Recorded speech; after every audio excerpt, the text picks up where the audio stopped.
ってる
Nama saya Action, berumur 19 tahun dan berasal dari Perth, Pahang.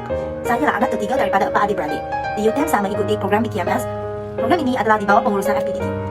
Sekarang saya akan berkongsikan pengalaman saya semasa Tahun Baru Cina. Pengalaman saya semasa Tahun Baru Cina pada tahun ini adalah saudara mara semua pulang ke kampung dan kami semua orang berkumpul di rumah datuk saya. Semua orang memakai baju raya yang cantik dan berwarna-warni. Contohnya pada hari pertama Tahun Baru Cina, semua orang biasanya akan memakai baju merah kerana merah melambangkan tua dan mempunyai kesan untuk mengusir roh jahat dan melindungi tubuh kita. Jadi ramai orang Cina akan memakai baju merah dan berharap bahawa baju merah ini dapat membantu mereka mengubah nasib malam kepada tua dan membantu mereka mengelakkan malapetaka. Selain itu, kami sekeluarga juga akan pergi tokong sembahyang. Disebabkan tokong dihiaskan dengan banyak tenung dan barang perhiasan lain, tokong akan menjadi lebih menonjol dan lebih cantik. Kami sekeluarga akan mengambil gambar di depan tokong sebagai kenangan Tahun Baru Cina.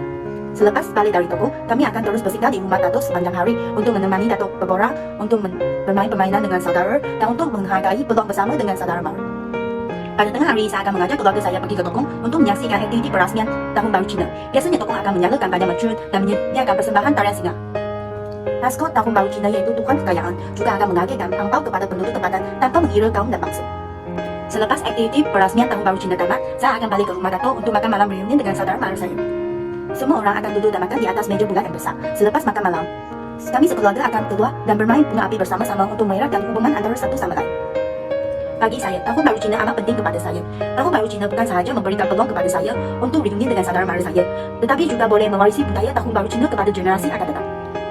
Generasi akan datang boleh terus mengenali budaya orang Cina walaupun mereka berada di Malaysia. Mereka tidak akan digelar sebagai kata di bawah tempurung. Selain orang Cina, semua kaum di Malaysia termasuk orang Melayu dan orang India juga dialu-alukan untuk bersama-sama merayakan Tahun Baru Cina dan bersama-sama berkongsi kegembiraan raya. Dengan ini, semua rakyat Malaysia dapat menambah ilmu pengetahuan mereka dengan lebih mendalam berkaitan dengan musim perayaan di Malaysia. Pada pendapat saya, media sosial memainkan peranan yang penting dalam aktiviti perayaan kerana melalui media sosial, kami boleh berkongsikan aktiviti yang kami lakukan kepada kawan dan keluarga kami semasa Tahun Baru Cina. Selain itu, media sosial juga membantu kami untuk merekod kenangan yang manis. Di samping itu, melalui media sosial, kami boleh membuat panggilan video dengan kawan-kawan atau saudara mara yang berada di tempat yang jauh. Dengan ini, kami masih boleh berjumpa dan berborak bersama-sama melalui aplikasi seperti WhatsApp.